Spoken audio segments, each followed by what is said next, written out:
subscribe to our channel and press the bell icon. طلباء و طالبات سر عبدالستار خان اس یوٹیوب چینل میں آپ تمام کا استقبال ہے۔ 10th science 1 question number 4 guess paper ہے، کوشچن آنسر 2022 کے لیے۔ چلیے شروعات کرتے ہیں۔ سوال نمبر 4 کے اہم سوالات کے جوابات دیکھیں گے۔ پہلا سوال ہے، وضاحت کیجئے کہ زمین کے مرکز پر جی کی قیمت 0 ہوتی ہے۔ دوسرا ہے، یا کیا زمین کی گہرائی میں جاتے وقت جی کی قیمت تبدیل ہوتی ہے، کیوں؟ یہ جولائی 2019 میں پوچھا گیا سوال ہے۔ اس کا جواب ہے، زمین کے اندر گہرائی میں جاتے وقت جی کی قیمت تبدیل ہوتی ہے۔ جیسے جیسے ہم سطح زمین سے زمین کے مرکز کی جانب حرکت کرتے ہیں تو اس کی قیمت کم ہوتی جاتی ہے۔ ہم زمین کو یکساں کثافت رکھنے والا کرہ مانتے ہیں۔ اگر ہم ایک ذرے کا تصور کریں جس کی کمیت m اور جو زمین کے مرکز سے r-d کے فاصلے پر ہو، جہاں r زمین کا نصف قطر اور d سطح زمین سے گہرائی ہے، تو اس ذرے پر عمل کرنے والی زمین کی سخلی قوت F مساوی ہے Gm(m)r-d² ہے۔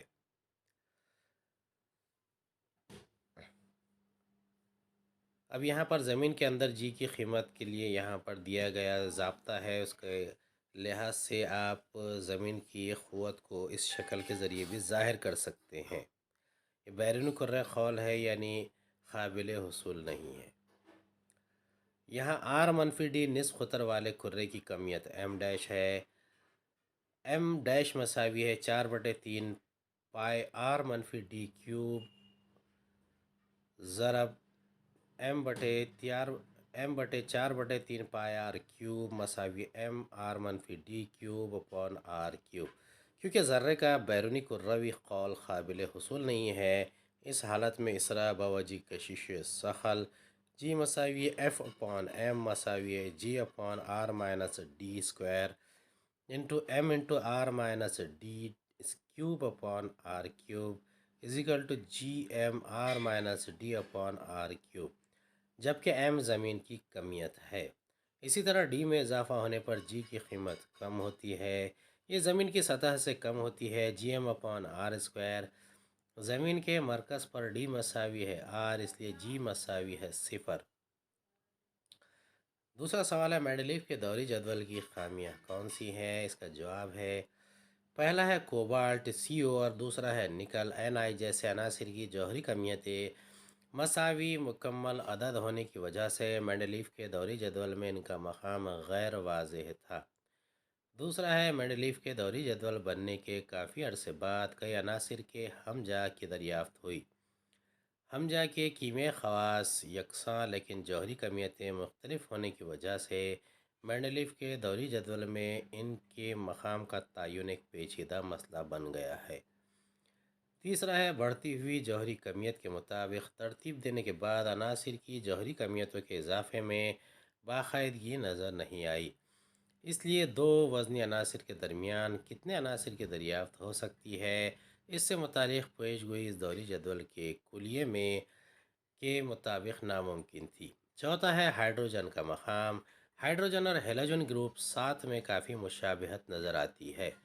مثلاً ہائیڈروجن کا سالمی ضابطہ H2 تو فلورین اور کلورین کے سالمی ضابطے بالترتیب F2 اور Cl2 ہے۔ اسی طرح ہائیڈروجن اور الکلی دھاتوں گروپ 1 کی کیمیائی خصوصیات میں یکسانیت ہے۔ ہائیڈروجن اور الکلی دھاتوں Na اور K وغیرہ کے کلورین اور آکسیجن کے ساتھ تیار ہونے والے مرکبات کے سالمی ضابطوں میں بھی مشابہت ہے۔ مندرجہ بالا خصوصیات کے مد نظر یہ طے کرنا مشکل ہے کہ ہائیڈروجن کو الکلی دھاتوں گروپ 1 یا ہیلوجن گروپ 7 دونوں میں سے کس کے ساتھ رکھا جائے۔ اب یہاں H2 کے مرکبات اور Na کے مرکبات بیان کیے گئے ہیں۔ H2 کے مرکبات ہے HCl H2O اور H2SO۔ Na کے مرکبات ہے NaCl Na2O Na2S۔ ہائیڈروجن اور الکلی دھاتوں میں مشابہت بیان کرتے ہیں۔ اگلا ہے، ہائیڈروجن اور ہیلوجن میں مشابہت عناصر اور سالمی ضابطہ ہے۔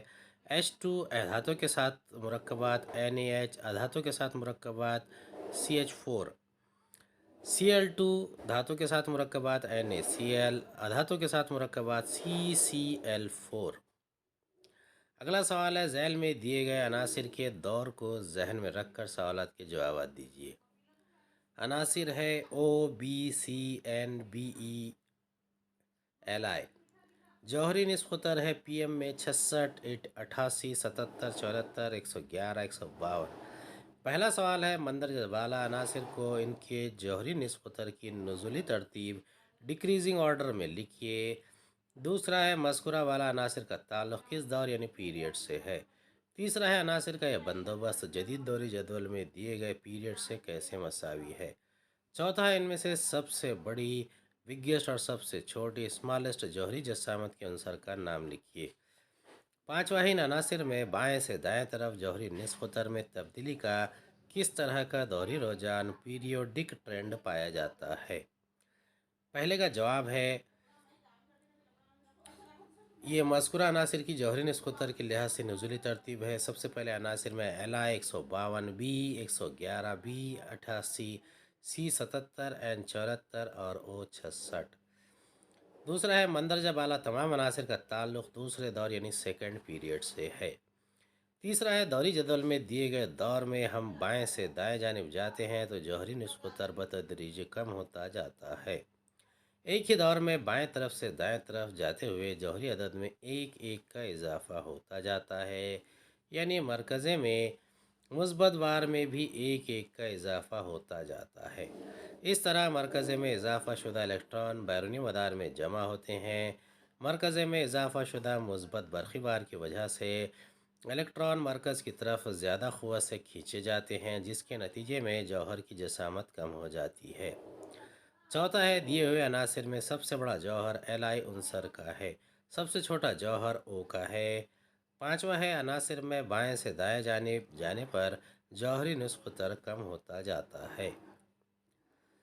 اگلا سوال ہے برقی موٹر کی بناوٹ اور اس کے طریقہ کار کی شکل کی مدد سے وضاحت کیجیے۔ اس کا جواب ہے برقی موٹر کی بناوٹ دی ہوئی شکل برقی موٹر کی بناوٹ کو ظاہر کرتی ہے۔ برقی موٹر میں مجوزہ غلاف والے تانبے کے تار کا مستطیلی حلقہ ریکٹینگولر لوپ ہوتا ہے۔ یہ حلقہ مقناطیس کے مثال نال نما مقناطیس شمالی اور جنوبی قطب کے درمیان شکل میں دکھائے گئے طریقے سے اس طرح رکھے جاتے ہیں کہ اس کی اے بی اور سی ڈی ساخ مقناطیسی میدان کی سمت پر عموداً ہو۔ حلقے کے دوسرے ایکس اور وائی دو نصف حلقوں سے جڑے ہوتے ہیں۔ حلقوں کی دونوں اندرونی سطحوں پر مجوزہ غلاف چڑھایا جاتا ہے اور وہ ایک محور یعنی ایکسس پر اچھی طرح لگا دیا جاتا ہے۔ ایکس اور وائی نصف حلقوں کے باہر برقی موصل مستقل طور پر کاربن برش ای اور ایف کو بیرونی سطح سے مس کرتا رہتا ہے۔ برقی موٹر کے اصول اور طریقہ کار نصف حلقے اور کاربن برش یا محور کا ایکسل بھی بتایا گیا ہے۔ برقی موٹر کی کارکردگی یا طریقہ کار ورکنگ۔ پہلا ہے جب آرمیچر لچھے اے بی سی ڈی میں ای اے بی سی ڈی ایف سمت میں برقی رو گزاری جاتی ہے۔ برقی دور میں پلگ کنجی یا سوئچ کا استعمال کر کے تو فلیمنگ کے بائیں ہاتھ کے اصول کے مطابق اے بی پر اوپر کی جانب عمل کرنے والی قوت اور بازو سی ڈی پر نیچے کی جانب عمل کرنے والی قوت پیدا ہوتی ہے۔ یہ قوتیں قدر میں مساوی ہوتی ہیں لیکن ان کی سمت مخالف جانب ہوتی ہے۔ یہ قوتیں مشترک طور پر لچھے کو ساتھ دار سمت میں اس وقت تک گھماتی ہے جب تک وہ بی سی کی جانب سے دیکھنے پر لچھا غیر ساتھ دار سمت میں عمودی حالت میں نہیں آ جاتا۔ دوسرا ہے لچھے کے گھومنے کے دوران ایک مرحلے پر برش اور کمیوٹیٹر کے درمیان تعلق ٹوٹ جاتا ہے۔ اس طرح لچھے کی برقی رو کا حصول منقطع ہو جاتا ہے اور مقناطیسی میدان لچھے پر کسی بھی قسم کی قوت نہیں لگاتا ہے، لیکن حرکت کی جمود کی وجہ سے لچھا مسلسل گھومتا رہتا ہے اور ایک مرحلے پر کمیوٹیٹر اور برش کے درمیان دوبارہ تعلق قائم ہو جاتا ہے۔ اب لچھے کی آدھی گردش کے بعد لچھے میں برقی رو کا بہاؤ ای اے بی سی ڈی ایف کی سمت میں شروع ہوتا ہے اور بازو اے بی پر عمل کرنے والی قوت کی سمت نیچے کی جانب، جبکہ بازو سی ڈی پر عمل کرنے والی قوت کی سمت اوپر کی جانب ہو جاتی ہے۔ اس کی وجہ سے لچھے کی گردشی حرکت قائم رہتی ہے۔ لچھے کی ایک مکمل گردش 360 تک گردش پر برقی رو EABCDF کی سمت میں بازو AB پر عمل کرنے والی قوت کی سمت دوبارہ اوپر کی جانب اور بازو CD پر عمل کرنے والی قوت کی سمت نیچے کی جانب ہو جاتی ہے۔ تیسرا ہے، اس طرح لچھے کے ہر نصف گردش پر برقی رو کی سمت مخالف سمت کی صورت میں لچھے کی گردشی حرکت جاری رہتی ہے۔ DC موٹر کے لچھے میں ہر وقت صرف ایک ہی سمت میں گردش ہوتی ہے، یعنی لچھے میں یکساں سمت میں گردشی حرکت ہوتی ہے۔ جب برقی دور میں برقی رو کا بہاؤ سوئچ کے ذریعے بند کر دیا جاتا ہے تو کچھ دیر بعد لچھے کی گردشی حرکت بند ہو جاتی ہے۔ اگلا سوال ہے، قبل از طلوع آفتاب اور بعد از غروب آفتاب کی وضاحت کیجیے۔ اس کا جواب ہے، پہلا نقطہ ہے، سورج کے قبل از وقت طلوع ہونے کی وجہ سے فضائی انحراف کی تبدیلی ہے۔ ایک ناظر جب زمین سے سورج کو دیکھتا ہے تو وہ سورج کو افق پر پہنچنے سے 2 منٹ قبل ہی دیکھ لیتا ہے۔ سورج سے آنے والی نور کی شعاعیں جب زمین کی فضا میں داخل ہوتی ہے تو فضائی انحراف کی وجہ سے زمین تک پہنچنے پر انحراف میں بتدریجی تبدیلی ہونے کی وجہ سے ان کا راستہ منحنی یا خمیدہ ہو جاتا ہے۔ زمین پر سے کوئی ناظر جب سورج کو دیکھتا ہے تو ظاہری طور پر وہ سورج کو اس کے حقیقی مقام سے اونچائی پر مجازی مقام پر دیکھتا ہے، اس لیے سورج کے حقیقی طور پر افق تک پہنچنے سے 2 منٹ قبل ہی وہ اسے دیکھ لیتا ہے۔ دوسرا نقطہ ہے، سورج کی شعاعوں پر فضائی انحراف کا اثر غروب آفتاب کے وقت بھی ظاہر ہوتا ہے۔ یہاں ناظر مسلسل طور پر سورج کو غروب ہوتے ہوئے دیکھتا ہے تو سورج کے افق پر پہنچنے کے بعد بھی وہ 2 منٹ تک سورج کو افق پر موجود دیکھتا ہے۔ اس طرح وہ غروب آفتاب کو دیر تک دیکھتا ہے۔ جلد طلوع آفتاب اور تاخیر سے غروب آفتاب کی وجہ سے دن کے وقفے میں 4 منٹوں کا اضافہ ہوتا ہے۔ اب اس شکل میں بتایا گیا ہے فضا کا انحراف نور پر اثر، یعنی فضائی تہہ جو ہوتی ہے وہ حقیقی مقام سے افق کے اوپر مجازی مقام پر اسے کھڑا کرتی ہے۔ اگلا سوال ہے، برقی تجزیے کے ذریعے ایلومینیم کی تیاری بیان کیجیے، یا ایلومینیم کے برقی تجزیے کا نامزد خاکہ بنائیے اور برقی طریقے سے اس کی تحویل بیان کیجیے۔ اس کا جواب ہے، ایلومینیم کا برقی تجزیہ۔ پہلا نقطہ ہے، برقی تجزیہ خانہ فولاد سے بنا ایک مستطیل ٹینک ہوتا ہے جس کے اندرونی سطح پر گریفائٹ کی تہ لگا دی جاتی ہے۔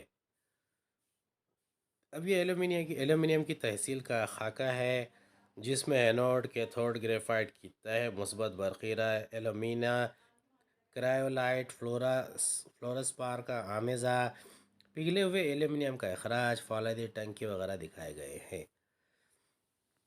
دوسرا نقطہ ہے، پگھلے ہوئے ایلومینیم کو نقطہ پگھلاؤ 2000 ڈگری سینٹی گریڈ کی برق پاشیدگی کی اسٹیل کی ٹنکی میں کی جاتی ہے۔ ٹنکی کی اندرونی جانب گریفائٹ کی تہ ہوتی ہے جو منفی برقی راہ کیتھوڈ کا کام کرتی ہے۔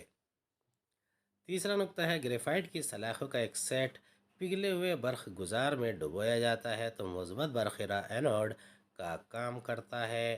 چوتھا، کرائیولائٹ AlF3NaF اور فلورسپار CaF2 اس آمیزے میں ملائے جاتے ہیں جس سے نقطہ پگھلاؤ یا کم یعنی 1000 ڈگری سینٹی گریڈ ہو جاتا ہے۔ پانچواں ہے، برقی راہ گزارنے پر ایلومینیم منفی برقی راہ پر جمع ہوتا ہے۔ پگھلا ہوا ایلومینیم برق گزار کے مقابلے میں وزنی ہوتا ہے، اس لیے ٹنکی کی تہ میں جمع ہو جاتا ہے اور وہاں سے اسے وقفے سے نکالا جاتا ہے۔ مثبت برقی راہ پر آکسیجن آزاد ہوتی ہے۔ برقی راہ پر واقع ہونے والے عمل درج ذیل ہے۔ Al2O3 مساوی ہے 2Al3 پلس 3O2 مائنس۔ عمل تقسید میں مثبت برقی راہ پر 2O2 مائنس =O2 + 4E۔ عمل تحویل میں منفی برقی راہ پر Al3 پلس 3E =Al۔ مضبرہ پر آزاد ہونے والی آکسیجن مضبرہ کے کاربن سے عمل کر کے کاربن ڈائی آکسائیڈ بناتی ہے، اس لیے مضبرہ کو وقتاً فوقتاً بدلنے کی ضرورت ہوتی ہے۔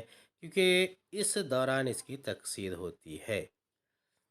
اگلا سوال ہے، یہ سوال نمبر 5 ہے، ضمنی سوالات حل کرنا ہے، کوئی 2 ہے، 5 ہی نمبر کے لیے آتا ہے، کوئی ایک ہی کرنا ہے۔ سوال ہے، نیچے دی گئی شکل کا مشاہدہ کیجیے اور ذیل کے سوالوں کے جواب لکھیے۔ 5 نمبر کے لیے ہے، پہلا سوال ہے زنگ سے کیا مراد ہے؟ دوسرا سوال ہے زنگ کا کیمیائی ضابطہ لکھیے۔ تیسرا سوال ہے مثبت برقرے پر لوہے کی تکسید کا کیمیائی عمل لکھیے۔ چوتھا ہے منفی برقرے پر لوہے کی تکسید کا کیمیائی عمل لکھیے۔ پانچواں ہے تعقل سے کیا مراد ہے؟ ان کے جوابات ہے، پہلے کا جواب ہے جب لوہے کی اشیاء کو مرطوب ہوا میں رکھا جاتا ہے تو ان کی سطح پر سرخی مائل ہائیڈریٹڈ آکسائڈ کی تہ بنتی ہے، اسے ہی زنگ کہتے ہیں۔ بی، زنگ کا کیمیائی ضابطہ Fe2O3H2O ہے۔ سی، مثبت برقرے پر کیمیائی تعامل Fe=Fe2+2E-۔ ڈی ہے منفی برقرے پر کیمیائی تعامل O2+4H+4E2H2O۔